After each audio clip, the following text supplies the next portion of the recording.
If I may just continue, if I may just complete this sentence, Madam Chair, dear colleague, this is hardly belaboring dahil yung sa tingin ko lamang pong injustice na nangyari dito ay hindi pa po nga sapat na napag-usapan ni nabigyan ng hustisya. Salamat na lang na sinabi ni Chair na humingi sila ng paumanhin, ng tawag at ng pasensya. Yan ay posibleng simula na ng pagwawasto ng sitwasyong ito. So this is hardly belaboring the point, Madam Chair, with all due respect.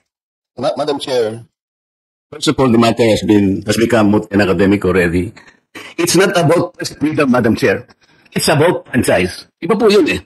A franchise to be granted by the House of Representatives is the only permit for a network to operate. Doesn't matter.